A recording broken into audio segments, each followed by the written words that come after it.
Hello, ladies and gentlemen. Welcome back to another episode of the Manic Movie Misfits podcast. I am your co-host, John Phillips. I'm the other guy, Trever. That is Trever. I have not been caught up on TJ's new introduction, not saying his last name. Yeah. I've been pushing past it like a true trooper. Gosh, TJ. Trooper. You have to push past it. Almost. Wait, what? What the hell? There we go. For those of you that can't see on the audio version of this podcast, I am holding up the greatness that is Street Fighter because TJ just had a quote from it, so we'll just set that to the side again. But anyway, on today's episode, we have a few things going on. We are going to talk about, in a mostly spoiler-free fashion, we'll see if we end up getting into spoilers, I will put up a spoiler banner or something. But mostly in a spoiler-free discussion, we're going to be talking about Bullet Train, starring Brad Pitt, Brian Tyree Henry, Aaron Taylor Johnson, Joey King, the one girl from Atlanta and Deadpool 2. I can't remember her name. What is her? Zazie Beetz or something? Something like that. I don't remember. I know who she is, and I know she pops up in things, but I do not remember her name. Yes, all those people. And then after that, we are going to ask each other a few questions to end the podcast about whatever we feel like. Oh boy! I'm going to try and get very personal and maybe even make TJ cry. So we'll see if that happens or not. But okay, that's something for it. That's something to look forward to. So without further ado, TJ. Yeah. Let's talk about Bullet Train, because that came out this last weekend. We're filming this the Tuesday after its opening weekend. Yeah, so we watched it 2 days ago. Watched it 2 days ago, Sunday night, with our friend Emerson, who really, really loved it. Mm-hmm. I will say I was not on the same level as he was, but I still enjoyed many parts of that film. Yeah. And, yeah, so let's get into it. Well, I guess I'll start, which is... My thing with this film is I'm having a hard time grading it on Letterboxd. I'll just start with this, because there's a lot of stuff that I really like about it. I like the concept. I like the creativity. And that always kind of, whenever I like that kind of stuff from films, it always twists me in how I rate things, because especially when those things don't come to fruition, like what happens in Bullet Train. I think after a few days, and maybe this discussion will help me figure this out, I'm on the fence between it being a good movie and sort of it's a fine movie. Like, it's an okay movie. Yeah, okay. Yeah, I feel that. Because, again, the concept, all that's great, but there was a few things that fell short to me. The writing at times fell short to me. Especially the tones, like the comedy and like the comedic tones and the more serious tones didn't quite were kind of intertwined in a way where you as an audience member weren't quite sure how you should be feeling. For example, there is a more serious sort of speech where what's the Japanese actor's name? Oh, the guy who's Scorpion? Yeah. I don't remember. I just know I always say the guy who's Scorpion. Yeah, so he has a serious speech at the end of the film. And while he's having this serious speech, you have Brad Pitt trying to be funny. And for me, that does not work. It's like we're trying to have this emotional connection with this character who has this emotional backstory, and then you have Brad Pitt making jokes that I didn't even really find totally funny at that moment either. And so I think for me, I had that issue, is that at times the comedy and sometimes the more serious tones were not quite, we're not able to intertwine. And usually those are hard to intertwine anyway. You're dealing with very two different things. TJ, what are your thoughts on my complaint there? I'm real quick. I'm gonna kind of just go ahead. I'm gonna give my general opinion of the movie first. I as a viewing experience, I really enjoyed this movie. I think like just as going in, just watching it and having fun, I had a blast. I think this is just it's kind of the same thing with Doctor Strange, or at least the second one. As a movie, yeah, it has its moments where it's stupid. As a viewing experience, god damn, I loved it. Yes, I can nitpick flaws and all that, but I think when I sit back and I'm like, did I have fun with this movie? You know I did, and I walked out thoroughly pleased in that department. That being said, as a movie, this does have its flaws. Yes, there are some moments where the writing is a little all over the place in terms of like tone, like you said, like even like the first 5 minutes of the movie, it goes from Brad Pitt recreating, or it goes from a serious moment like where this guy is like, I have to get vengeance, and that to Brad Pitt recreating the opening of Saturday Night Fever with the Japanese version of Staying Alive. Sometimes, I mean, whatever. But I think that's also kind of like my gripe was like the first fourth of this movie is okay. It sets up when it needs to set up, and it's fine. None of the jokes really in that section work. It kind of just happens. I think once you get into that second, fourth-ish, where like things really start happening, the action picks up, like it actually gets pretty funny. Like I don't know. I felt like they just were like, we have to start it somehow. How do we start it? I don't know. Sure. And I think that was probably my biggest complaint with it was, or one of them at least, was like the first bit of it was just like, it's happening. Sure. Yeah, I agree with that.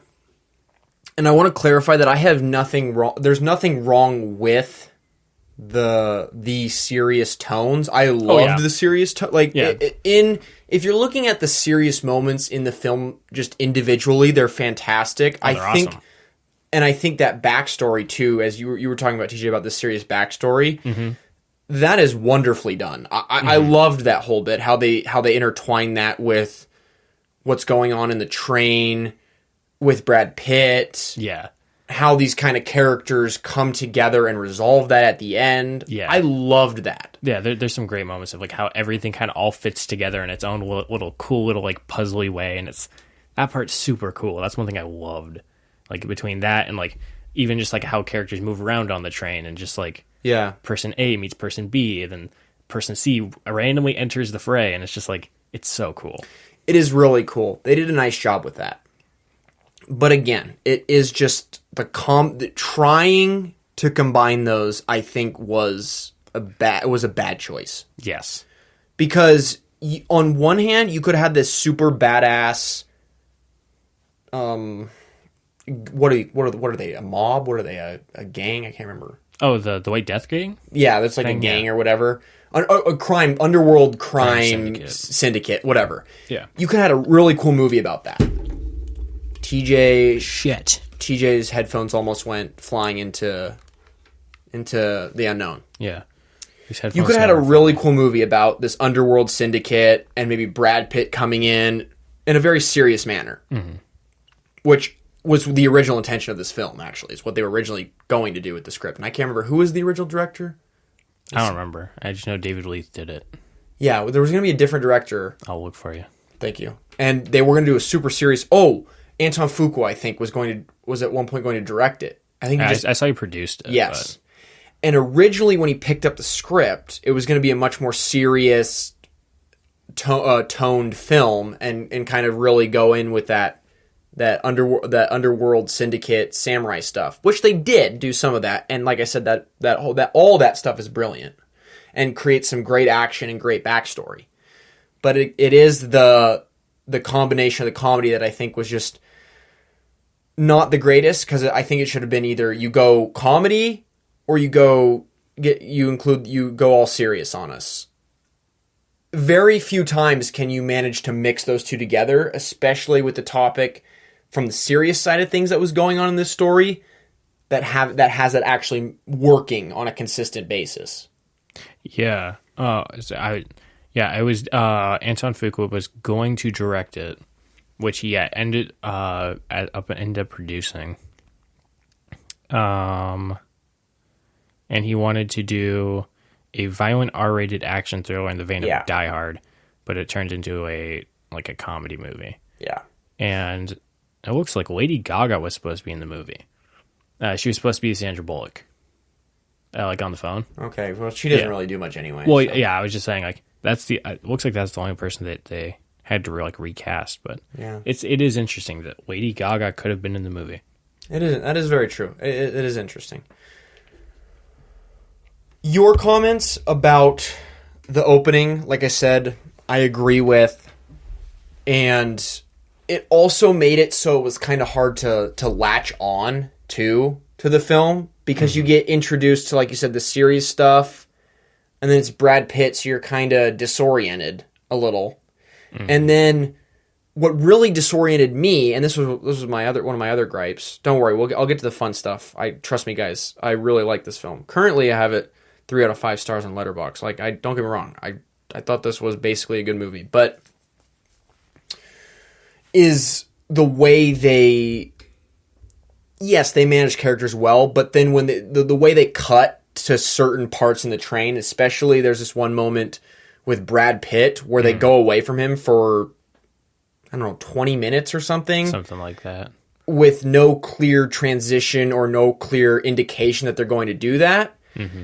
And it makes it, at least to me, almost a little awkward and sort of weird, because you feel like there should be something with Brad Pitt that should come back up with this, where we leave him, that should come back up in 5 minutes, but it doesn't. Yeah. And you're just kind of sitting there like, you're not taking in these other scenes, because as a viewer and as the progression of the film's going, you're like, wait, Brad Pitt was just here. And yeah, he's the main character. He's the main character. They set him up as the main character. No, if they didn't set him up as the main character, it would have made more sense. Yeah. But and the way they set up the scene too that they end him on seems significant as well, because of who he encounters.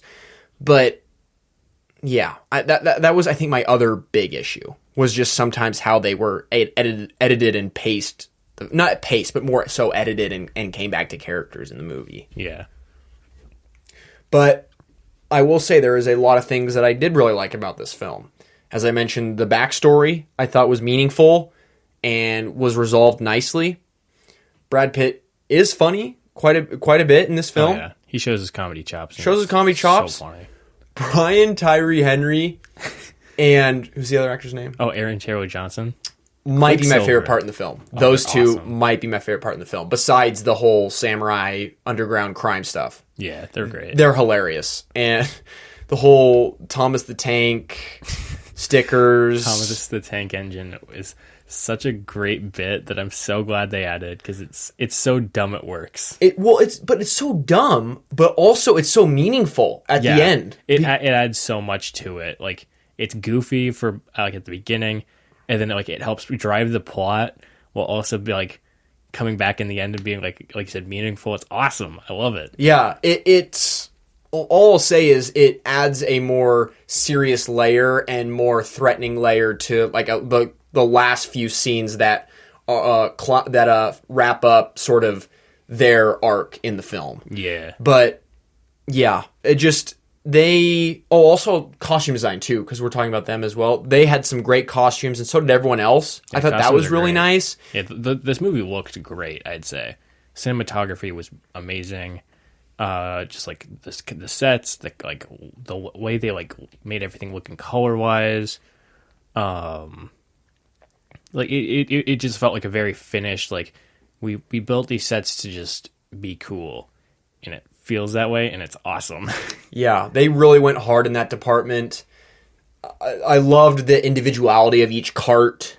Yeah. And the different colors that provided. You had the one sort of that one cart based on that animated cartoon or whatever that was pink, purple, white. Yeah. And then you had some of darker, more neutral colors for that one cart with Brian Tyree Henry. Mm-hmm. That group was kind of like the darker blue seats and stuff like that. Yeah. And then you had the bar cart, brown brown and green. And yeah, they did a nice job with that. And that was what I was really hyped about, was the look of it. The look of it, because you saw from the trailer. I was really excited to see all the different carts and the look of everything. Yeah, in the bullet train, and how they used those for certain scenes or whatever. Mm-hmm. And that was really enjoyable. What did you think, TJ, of... I guess we should probably talk about Brad Pitt a little bit more. We kind of just talked about it for a couple sentences. Yeah. What did you think of Brad Pitt's performance as a whole? Because this is a very unfamiliar territory for him. Because we were talking about it before, thinking, has he done a movie like this? Comedy-based? And not really. Not really. Not, like, at least not to this caliber. Right. Yeah, I think I thought he was great. I think he is consistently super funny, and he knows how to bounce off of everyone super well. I do think I think this is just kind of like the tone issue thing, but there are parts where like his comedy does not fit. Yeah. But that being said, when he does deliver that comedy, it still has like, it keeps up the energy, and it's not bad. It just doesn't fit. Yeah, it just doesn't fit. That is a good way to describe that. Yeah, he definitely does hit, and it was refreshing to see him in this, and it was interesting to see him loosen up too, because we kind of talked about this, and there's a lot of people. I'm not alone thinking this. It seems like after his Oscar win, he's kind of he kind of has that motivation and that realization of, hey, I'm just vibing. And now I'm going to do what I want. I can loosen up because I won my Oscar. I'm not saying that's what he's actually thinking, but it definitely feels vibes that way. I feel like even before like he won an Oscar, I feel like just like his character in Once Upon a Time in Hollywood is just chill. It's yeah. He goes harder, but like it's still to the same caliber of like he's kind of just vibing, and that's like what's kind of enjoyable about him is he's really chill. The last bit of the movie is him just stoned out of his mind, and he just acts like a stoned person. It's fantastic. But like I feel like in the last few years he's really mellowed out, which is really cool. Like I think he shows up in The Lost City, stuff like that, and like. Yeah. I feel like he's just kind of taken like a turn of like, I'm gonna just do things. I don't really care. Yeah, I'm just gonna have fun. Yeah, and maybe that is more of a product of the fact that, as he said to the press, that he is wrapping up his career. Yeah, or it's a combination of the Oscar win. I don't know, but that's what I've been kind of thinking. He's vibing. He is vibing. And I hope we get a few more of these. I would be down for like one or two more of these Brad Pitt performances where it's just him chilling and just goofing off and not going full acting Brad Pitt on us, and just really like just chilling and having a fun time. And I think I think that is what he was doing, considering what we just talked about, and the fact that he was teaming up with David Leitch, who was a stuntman for the longest time, and has been a rising director, and has directed. Didn't he direct Deadpool 2? He's done Deadpool 2, Atomic Blonde, Hobbs and Shaw, Bullet Train, and then he co-directed the first John Wick, actually, but he's not credited with it. Yeah. Which I don't know how does that? Do you know how that works? I don't know. I just know that's like where he got started, like directing stuff. I don't know why they didn't credit him. I don't know. Yeah, I don't know how that stuff works, but yeah, you can see little traces of everything David's done through like in this. Like it all feels like it's coming together in its own little way, which is cool. Would you say, TJ, because you've seen all those films that I've seen all 5, yeah. Do you think this is his best movie? No. Okay, no, what do you think of it? Oh, Deadpool 2 or what? If we're counting John Wick, I'd say John Wick. Oh, okay, that's fair, yeah. Yes, but solely just like stuff he has his name on, I'd probably say Deadpool 2. I think I personally, honestly, I probably enjoyed Bullet Train a little more. But I think, I'd say for me it's Deadpool 2. Bullet Train and Atomic Blonde are kind of a toss-up. Atomic Blonde has some really cool action. It takes itself pretty seriously, and then sometimes that's like a really good thing. But the last bit of that movie is really weird. Okay. Okay. Here's my Atomic Blonde rant. Okay. It'll be like a minute. This movie's really weird because it wants you to make you feel like the twist at the end is super revolutionary, but they show it throughout the movie. They're like, oh, this person's bad. Yeah, we've seen him do bad things through the movie. And so it was like, it didn't make sense that like it was like this big twist. And it was just like, so? But I do think, on the other hand, there are some amazing moments in it. Like there's like a one-shot action scene where like they fight through an apartment building. One of the best one-shots I've ever seen. It's truly phenomenal. And the action and Charlize Theron, great. And it nails the 80s look. But it's kind of like the Bullet Train thing where its writing occasionally takes a hit. And I think it might be worse than Atomic Blonde in my opinion. Bullet Train? I think I like Bullet Train a little more, honestly. And then last but not least is Hobbs and Shaw, which I think is a safe last in my opinion. Oh, it's a safe last. Enjoyable, but a safe last for sure. Yeah, I think it is okay. I don't think it's anything more. We're gonna wrap up our conversation here on Bullet Train, and I guess my final thoughts are: glad I saw it in the theater. Glad I saw it with you and Emerson because I loved Emerson's enthusiasm reaction for it. This is a movie I'm definitely glad I saw in the theater. Yes. I wasn't as high on it as him, but like I said, I pretty much agree that it is. I classify this as a good movie, I think, more or less. I think for the next 2 years or however many years, I'll always be teetering with this film just because I think there's so many things that I just like, but then in totality, according to at least my criteria set for myself, it's technically, I don't think, what you call is a good film, but then there's other things that kind of muddy that. Yeah. So for me, I'm conflicted still, but I'm glad I went. There's a lot of things I really liked. I am addicted to color palettes, as a lot of people know, and it definitely craved my hunger for that. Mm-hmm. So that was nice. Brad Pitt delivered, although sometimes was annoying, like I said, for that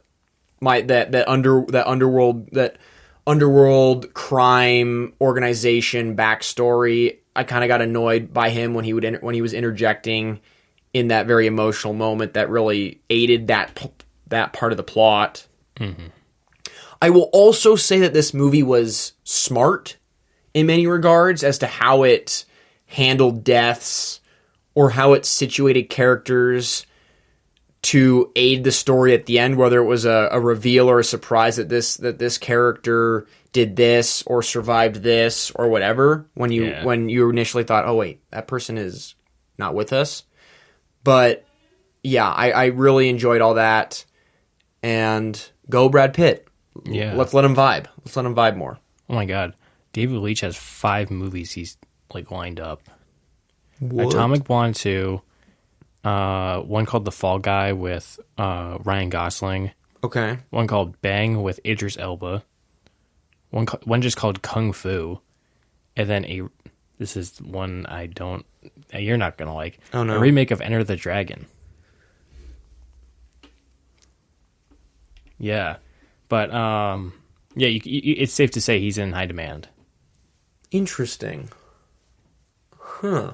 Well, that's an interesting note to end to go into break. Going to our first break. Yeah. Well, but I mean, at the same time, he does like a movie every 2 years, I'd say. Yeah. So I'd say 14, 17, 16, 18. Yeah, about every 2 years. 19. Yeah, okay. Well, we're not going to have that conversation now, but hopefully me asking you questions and you asking me questions will make me feel better after finding that out. All right, guys, we are back from break. TJ's head is spinning. Yes. And we're going to ask each other a few questions to end this episode. Now, TJ, I'll start. Okay. My first question to you is, this is a super basic one. Okay. What is your, we're talked about Bullet Train. Mm-hmm. So TJ, what is your favorite action movie? Action movie? Oh, God. Probably Mad Max Fury Road. Okay, why? Because it looks amazing, and I think it's nonstop action that it is actually done well. Like I said, it looks truly amazing when it comes down to cars and costumes and just the way they all the cinematography and like sets and all that. And it just looks 10 out of 10. And I like that the movie starts out with most movies' final battle, and then it just keeps going at relentless pace for 2 hours. It's an adrenaline rush I like. Okay. Are you excited for is it a prequel that's coming out? Furiosa? Yeah. Yes. I'm excited for that. And then they have the other Mad Max movie coming. They have two. Yeah, they have Furiosa, which is the one about Charlize Theron's character in Fury Road. And that one has Chris Hemsworth, Anya Taylor-Joy. I think the guy who's Dr. Manhattan in the Watchmen series. I think it's him. Don't quote me on that, though. And then they have another Tom Hardy one coming. I think it's just called The Wasteland at the moment. Yeah, I have no knowledge of those films. I haven't seen any of them, so I have to do that. I'm going to first watch the Mel Gibson ones. Mm-hmm. Yeah, we have to watch Fury Road at Emerson's. Okay. It's awesome. Wait, is it rated R? It is, but that it's not. In retrospect, it is honestly not that bad. It is a PG-13 movie, but there are like a few moments where it dips into R, and it's like ooh, but it's honestly not that bad. Okay. Like I watched it and I was like, I could see why this is R, but in grand scheme of things, it's practically a PG-13 movie. Okay, that'll be interesting. Knowing Emerson's family. We'll cut this out. But anyway. Yeah. Yes, good pick. I've heard it's great. It's fantastic. I've heard people got outraged that Spotlight won for Best Picture over it, but I'll have to see for myself. All right. TJ. Yes. Ask me a question. I know what you should ask me.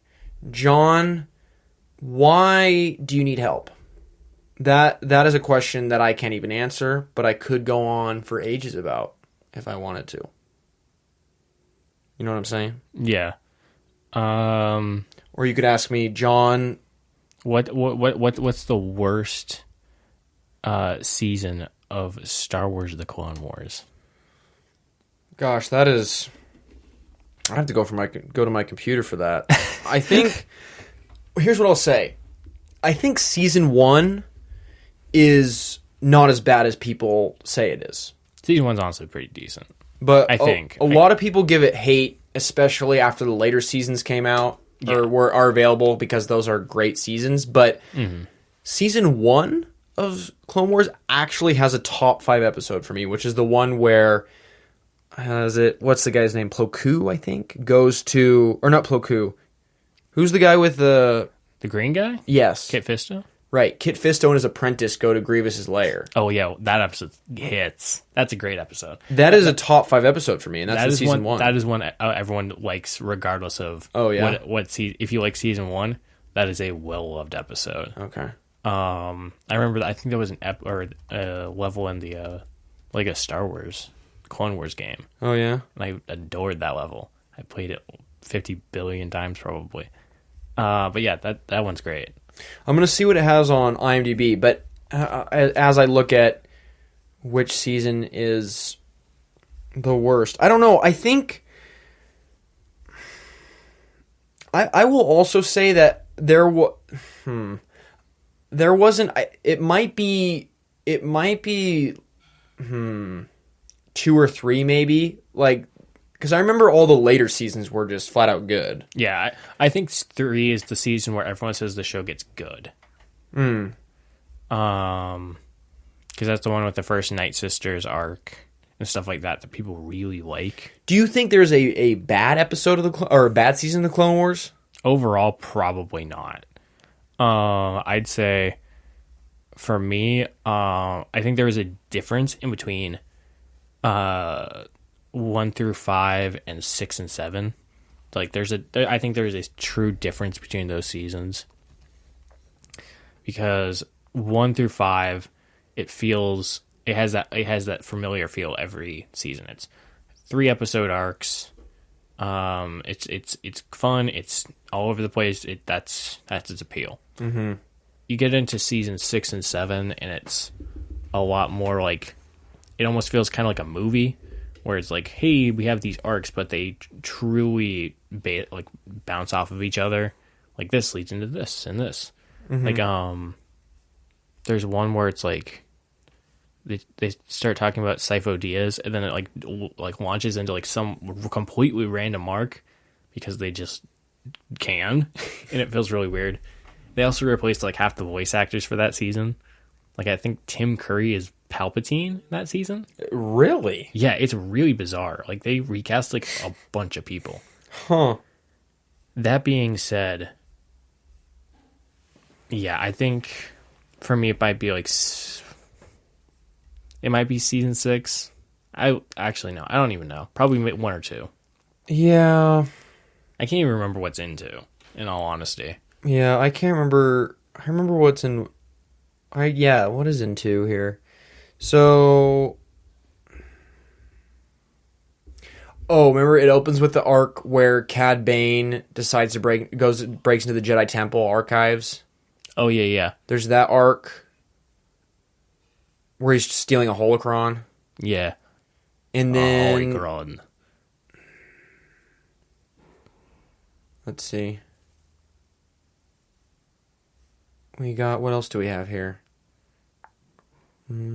Which is the season where they're rescuing, I think it's Grand Moff Tarkin? Remember they rescue him on that planet? I think that's 3. That's 3. I think so. It's either 3 or 4. It's one of the it's one of the middle seasons for like Cartoon Network. That was a good one. Oh no, dude! Season 2 has the arc where Obi-Wan goes to Mandalore and first encounters. It has that arc? Oh my god! First encounters the Death Watch. That's a lot earlier than I remember that. And that was also a good arc. Yeah. And I mean, the IMDb users agree with me. It's 8, averages an 8 for the Mandalore plot, the first episode in the arc, and then an 8.1 for the second episode in the arc. Wait, is the second to last episode of the show is still like at the 9.8 or something? Dude, there's 2 episodes that ended that have a 9.9. Is it still at that? I remember when they came out and everyone was like, "Oh my god, this is earth shattering." 9.9, 9.8, 9.9, 9.7. So it goes. Obviously, the ones with Trace and Rafa. This is a side note. I don't know if you saw, but I think it was something like Siblings Day today or something, National Siblings Day, and Star Wars posts on their account. Trace and Rafa? Yes. Oh, God. And I immediately went to the comments section and I was not disappointed. Oh, yeah. I don't get why they keep trying to hammer home Trace and Rafa, because it's, for those who don't know, in the last season of Clone Wars, which came out 2020, there's an arc where Ahsoka meets up with these 2 smugglers named Trace and Rafa. They're sisters. The greatest smugglers in the galaxy, clearly. Oh, my God. It is the one of the most infuriating arcs of the show.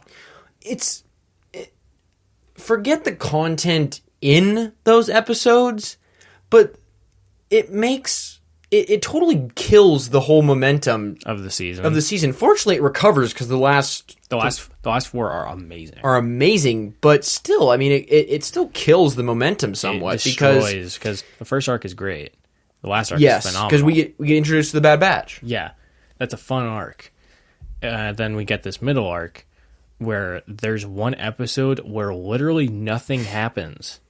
It starts where it ends and nothing is accomplished. It feels like it's they could have written it in a way that made sense and like was actually logical, but they're like, no, we're gonna put all our writing power into these two other arcs. It literally feels shoehorned in there because it's like, Yeah, why? There's Yeah. no point. It feels like this should have been in a past season where you're just doing individual arcs that, which still would have been a bad arc, but like that leads up to not this at least. Yeah. The end of the entire show. Yeah. It's weird that they picked that one and not one that like people really wanted. Like, I know there's like a Boba Fett one that everyone really wanted. Wow. And like there's a few of those like that where it's like they pitched this idea and everyone adores the idea of it. Why didn't they pick one of those? They know we like them. Mm-hmm. Like there was one where it's like Boba Fett becoming Boba Fett. Like Oh, what we know. wow. And it was like I think there's like some like unreleased like early footage of it where it's like the really really low polygon like renders of it, and it looks like it would have been pretty cool. It would have been great, but they chose Chase and Rava over Boba Fett. And I was like, how could you do this? Yeah, so basically, for those that are wondering, this is how the episode ratings go.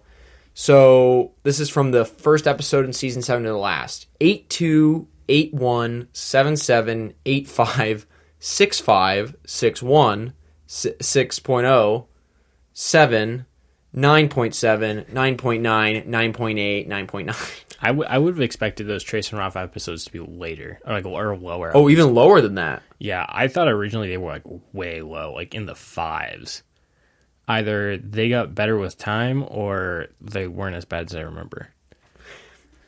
Also, the last 4, which is 9.7, 9.9, 9.8, 9.9, their reputation their rating is even more deserved because I'm looking at, it tells you how many people rated the episodes. Mm-hmm.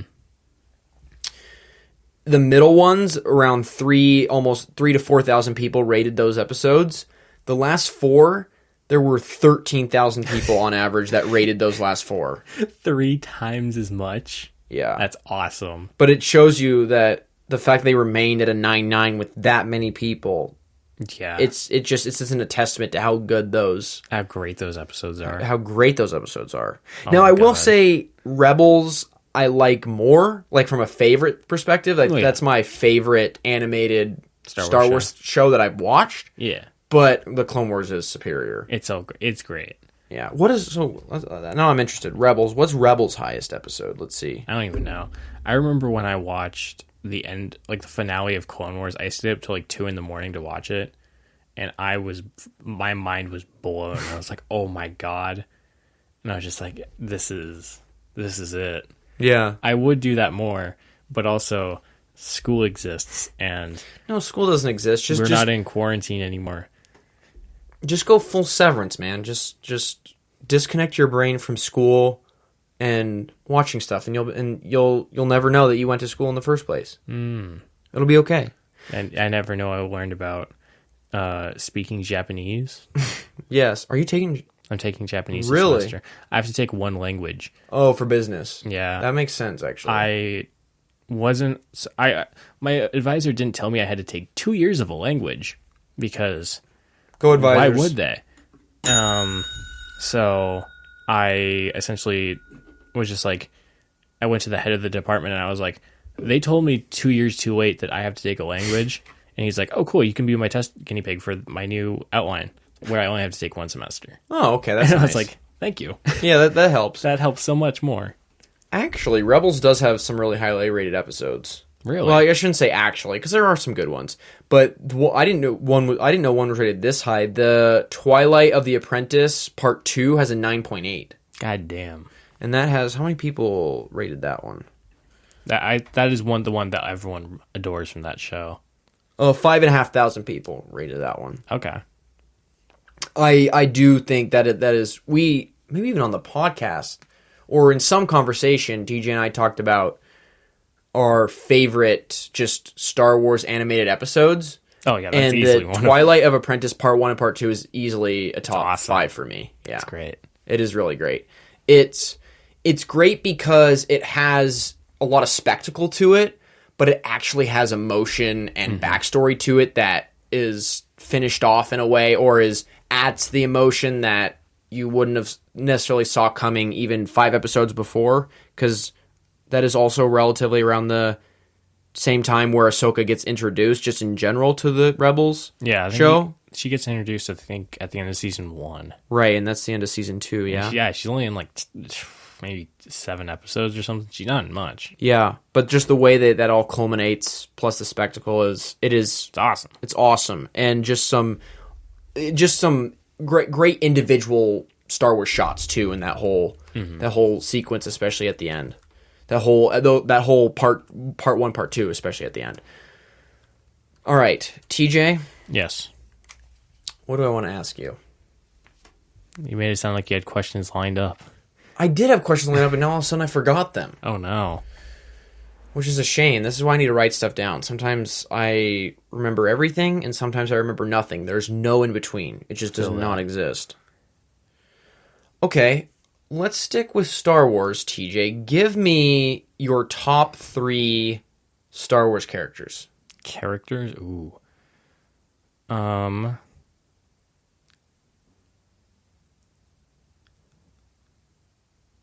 Okay, I'll start with my 2 that I just know. You know for sure. Hand, yeah. Yoda. Okay. I've always loved Yoda. I mean, he's the little green man. That likes ketamine. Yes. Yeah, he's a ketamine addict. Robs ketamine factories. Yeah. And watches Disney Channel at his home. Exactly.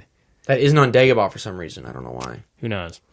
Hey, it's in the middle of Kansas. Who knew? Yeah, it's in the middle of Kansas. That's right. Yeah. But, yeah, I've always loved Yoda. I mean, I just love his little design, and he's like, I mean, the wise old mentor guy. I just love it. I totally agree. I love that pick because, and I've said this, I'm a huge fan of this, and I've said this multiple times, and I think you agree with me. Yoda in specifically The Empire Strikes Back, not a single line. Oh, it's awesome. Is wasted on that character. I'm talking perfection. Literally every single word that comes out of that character's mouth in The Empire Strikes Back. And again, it went to the point where literally George Lucas was like, "Hey, can we get Frank Oz a Oscar nom?" Which I would have been down with. Oh, yeah, he definitely deserved it. I mean, the way he literally is, he is almost the unknown sort of godfather to Yoda. Considering people don't really, I mean, they talk about him, but I feel like they don't talk about him enough. Considering he literally puppeteered and voiced that character. He's the mind behind the character, and basically, I would say, would you agree that's Yoda's best performance? Is Empire Strikes Back? Yes. Yeah. So for that to happen, shout out Frank Oz. Yeah, I think there's a weird dissonance between prequel Yoda and original Yoda. Yeah. Obviously, original Yoda is better. I love wisdom Yoda, and not let's talk about war Yoda. Right. Not saying that Yoda's bad. There are some moments in Clone Wars that I love with Yoda. Like, that is one thing from Season 6 I actually like, is where he kind of goes off on his own little spiritual guide, like, quest. I think that's a great arc. It's one of my favorites of the show. That being said, Yoda in the movies, like the prequel movies, is really weird. Because he just talks about war and how everything's just at war, and I'm just like, you don't seem like the same character. Yeah. And they only used a puppet for the first one, right? They went to CGI the last 2 movies, I believe. Oh, for the prequels? Yeah. I think that's what happened, because let me look, because I think so. Yeah, he looks pretty CGI-esque in Attack, I think. I remember he definitely is a puppet in Phantom. I remember several scenes where I was, he's a puppet. Yeah, that seems right. Let me see. Yeah, I think, I'm hoping Frank Oz is... Oh, well, but Frank Oz voiced him, so he's going to show up anyway in the other 2, but... Yeah, I think he voiced for all of them. Yeah. So I'll look it up, I guess. My number 2 is Lando Calrissian. He's not in the movies for that much. I kind of always forget, but I think in the time he is on screen, I think he's absolutely charming. One of the more, I would say, one of the most interesting characters just in general in Star Wars. Yeah, I think whether it's Billy D. Williams in Empire or Return of the Jedi, or it's Donald Glover in Solo, I think they're always charming. They have amazing outfits. He's just funny, and he's always a presence on screen that's always super fun to watch. And I love his little roles in the movie where it's either blowing up the second Death Star or being kind of like the weird like traitor-esque but also not a traitor character, and he's just fun. I love him. Great clothing choices too. Yes, I mentioned that. Costumes, absolutely amazing. My man knows how to dress. Yeah, I love his blue costume from Empire Strikes Back. Truly, one of my all-timers, and I'm curious since you have him in your top 3 where you rank just kind of a lot of his costumes in the show. I think my favorite's got to be the one in Solo, the yellow. The yellow one's pretty good, yeah. Is that your favorite, or do you think Empire's still? Empire's still my favorite, but Okay. I think that's a close second. Yeah. And yes, I know that his costume gets goofy in Return of the Jedi, and that his badge changes every shot for like a whole scene. Does it really?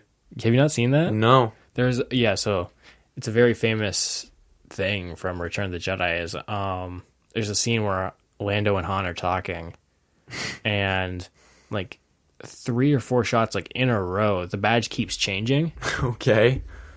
Like I think it has like 3 blue dots, and then it'll have like 5 red dots, and it'll go back to the blue. And then like you can tell that it's different shots, and they shot on different days. But I mean, it's still a cool costume regardless.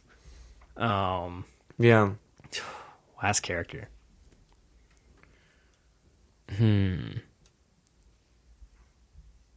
You know you want to choose Babu Frick. Was it Frick? Freak? Oh God, Babu Frick. Babu Frick, that's right. That's who you want to choose. I think I'm down to 2. Wait, you mean... Down to 2 you're characters saying, in my mind. Yeah. I'll just say both. Okay. Ahsoka and Darth Maul. Oh, yeah, that's a tough one. Yeah, I love both of these characters. I think Ahsoka, I think is one of the best uses of character arcs I've seen in a show, just regardless. From being like the peppy kind of side character to being like a truly amazing like main character at the end, and then like her additions in like Rebels and The Mandalorian. I almost said Obi-Wan Kenobi, and I was like, she's not in that show. She's getting her own show, though. She's getting her own show, yeah. And hopefully Lando gets his own show. Who knows what's happening with that show at this point, even. Yeah, it was very... Kathleen Kennedy was very vague, where she's like, yeah, so we've talked to him, and we're both sides are down to do it. Yeah. And then that's all. Yeah, it was kind of like the Blade of Star Wars, where it was like, it's happening. Do we know what it is? No. Yeah. Is it a movie? Is it a show? Is it actually happening? Sure. It could definitely follow in the same vein as Andor as being different and one of the best shows just on Disney Plus. Yeah. We don't know that for Andor yet, but it's looking that way. Yeah, I'm very excited for that. Yeah, But- they didn't actually use the volume, so can we get an applause for that, please? Hold on. Hey. Nothing wrong with the volume, but I'm kind of sick of it. At least it looks better than episode 3 of Obi-Wan. Fair point. At least they can make the show look good. Yeah, okay. I don't mean to take away from your question here, TJ, but I'll just say this real quickly. There are parts when the volume looks fantastic, and then there are times where they overuse it and it starts to not look great. Yeah, I think it's fine. I think it's better than going out into a field, but What? Yes, that's true. Yeah. But I would Yeah. choose and the way they did, where they did the actually on location shooting than the volume. yeah. I think a mix of both is efficient because I think they did it right with like the Batman, where it's like they used it for some scenes and it you couldn't tell a difference. Yeah, it has its place. And like how they did with Mando too, like you could never really tell whether they were in the volume. It looks pretty like consistently like nice throughout. That's one thing that I'm trying to figure out how it looks so good in The Mandalorian, but then there's moments in Obi-Wan where they use the volume and it doesn't look as good. I don't know. Do you know what I'm talking about though? Yeah, the volume. I don't get it. I think it was just the production value of Obi-Wan felt a lot different than Mando. Mando felt like a lot more polished. Where Obi-Wan, it was like they didn't know how to like color the lightsabers correctly, so that like it like destroyed everyone's faces with color, and like it looked like they were fighting sometimes in like a rock mine or something where they. It was bizarre. Yeah. But anyway, back to your thing, TJ. Yes, Ahsoka and Maul. Yes, I think Ahsoka is fantastic. And I love that she's kind of like the true underlying like main character of like Clone Wars. Love seeing her grow through it. Great action sequences. I mean, the list goes on. She's fantastic. That being said, on the other side of the coin, Maul. Darth Maul is fantastic. I love Darth Maul. Also has a great arc. Yes. I like that he is kind of like the silent, like almost like side Bond villain kind of thing for like the Phantom Menace, and then like he becomes like an actual character in like the last half of Clone Wars and like Rebels and stuff. It's so cool. Whether it's like he's trying to lead gangs or just hunting down Obi-Wan Kenobi, like he's menacing and he's just like bizarre. I mean, he has spider legs at one point, pretty much, and it's his introduction where we first get reintroduced to him in the Clone Wars is so freaky and so good. It's so good.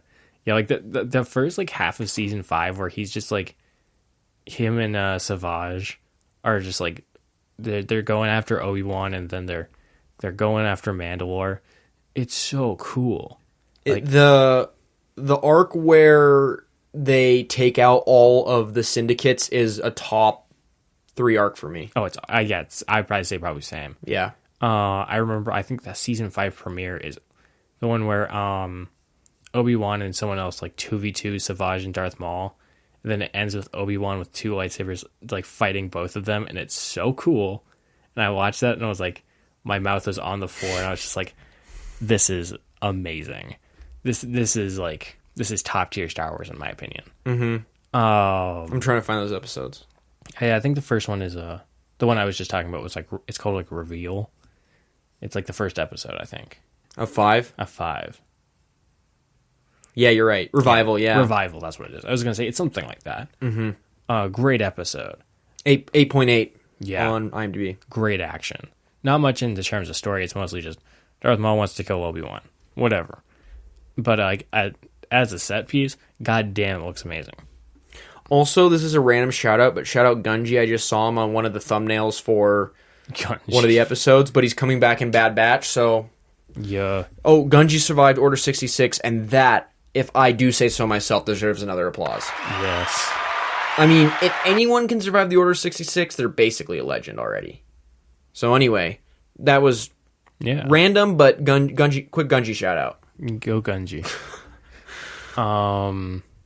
Yeah, and then, oh god, what's the guy who does Darth Maul's voice in Clone Wars and Rebels? Oh yeah, that guy's a legend.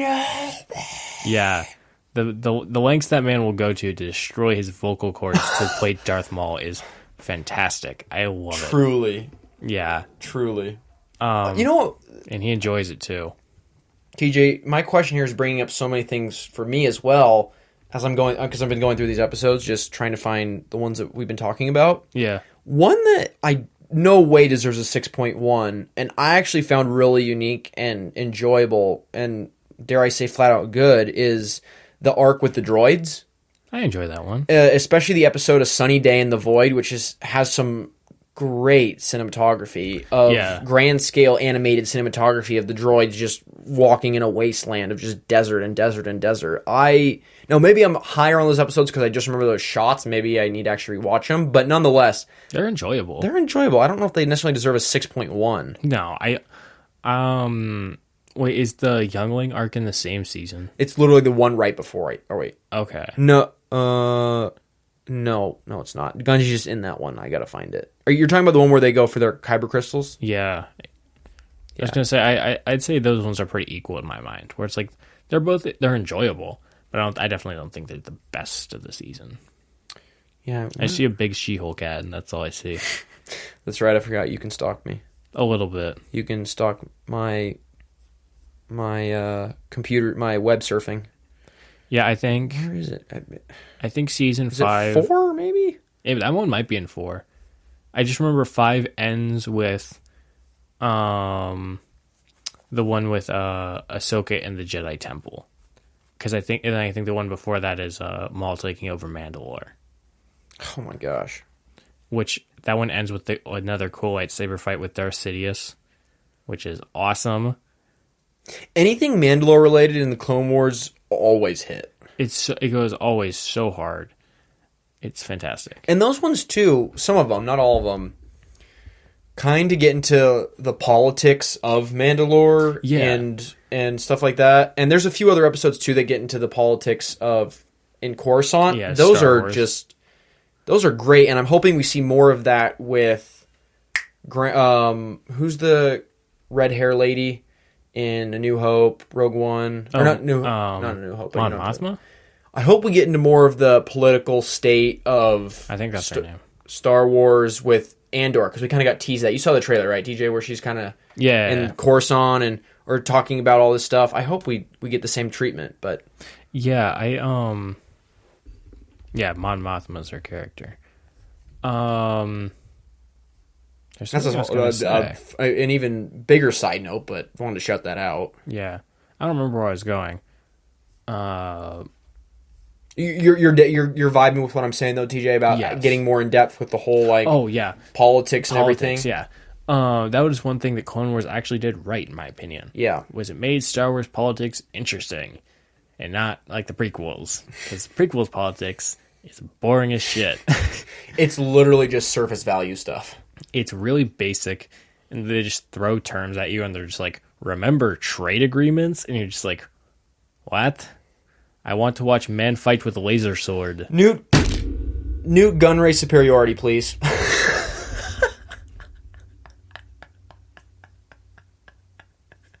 Did you like that violence? No. Why not? Did I hurt your ears? No. Oh, it was just a little surprising is all? Yeah. Just slightly surprising? Yeah. Anyway, sorry, my passion for Newt gun race supremacy it's strong. No, I'm just kidding. It's not really. But, yeah.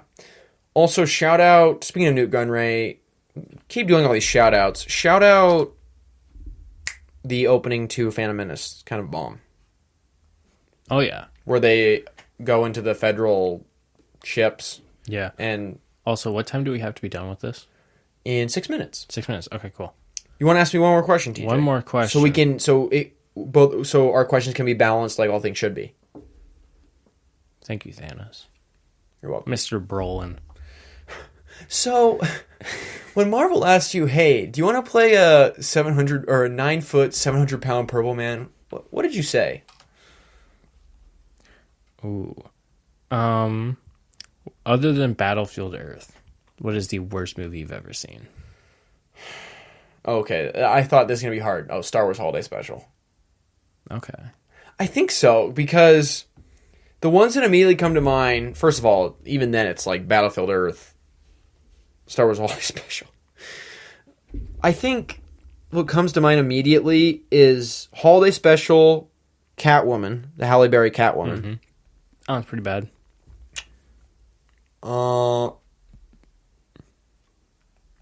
That's what comes to mind. I would say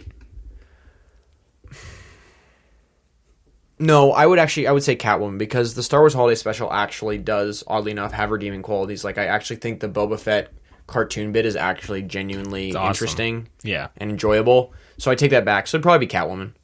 Catwoman's pretty bad. Yeah. Have you... Okay, TJ, I'm throwing this back at you. Obviously, we can both talk about it. Have you ever seen just a movie... As bad as Battlefield Earth? Because even the movies like Catwoman, I still think have an edge. Like a decent, significant edge on Battlefield Earth. I think Battlefield Earth is just atrocious. I don't know if you can describe how bad that movie is compared to... Because even Catwoman, it's like there's moments where it's like, okay, like it doesn't... My emotions are not...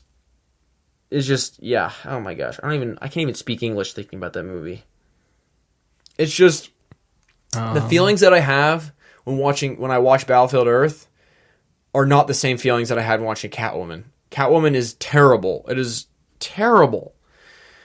But there is just something about the same cut over and over and same camera angle over and over and over again in Battlefield Earth that just makes me want to cut this table in half with my arm if I could, but I can't because I'm weak. Nice. I'd say for me, I'm looking at like really bad movies. For me, I say top 3 worst movies. Battlefield Earth. I'd say a safe second worst, The Last Avatar, or The Last Airbender movie. Okay. That movie's awful. I've seen it once as a kid, and I actually liked it, but that was probably because I was a kid. You gotta rewatch it, dude. It's bad. Yeah. Like, it's bad. Is the CGI bad? Oh, it looks awful. Oh, really? Everything about it looks disgusting. Okay. Actually, that's not exactly true. There is occasionally one effect that doesn't look not that bad. Okay. The sets, all brown. I still can't get how Everything M. Night... is brown. I still can't get how M. Night Shyamalan... Shemama Man whatever, Shalamalama... made this movie? Made that movie. The dude that made Signs and Unbreakable and Split and Glass, which I do quite enjoy compared to... which I do actually quite enjoy, even though a lot of people don't. Yeah, I like Glass. Yeah, I think it's better than people give it credit for. But, yeah, the guy that made those movies Yeah. made the One of Last the worst Airbender movies, movie. yeah. One of the worst movies of all time. How? The acting is abysmal. It's just like it's I'd say it's pretty bad, and like the feeling of like Battlefield Earth, where it's just like you're watching it and you're like, this can't have more than like 30 minutes, and it's like has like another hour, and you're just like, God damn it. Partially because it tries to cover one whole season's worth of stuff in an hour and 45 minutes, and they can't even say "ang" right. They say "ong." They can't say like half the things from the movie or from like the show right. It's real. Like watch the show again. Like if you want to like get a true viewing of the last Avatar movie, watch the last Avatar show. Like just take it in how great that show is. Then watch the movie. You'll want to blow your brains out. It's really bad.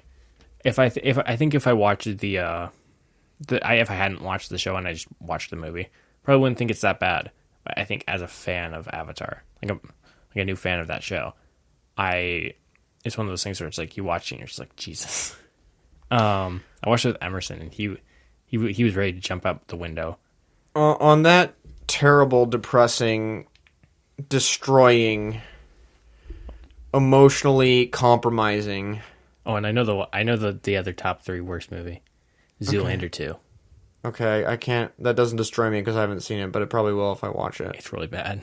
Like, really bad. I'm gonna go try and erase my memory and maybe do some cells interlinked action, and we'll catch you on the next episode of the Manic Movie Misfits podcast. TJ, is there anything else you want to tell the lovely viewers across the world?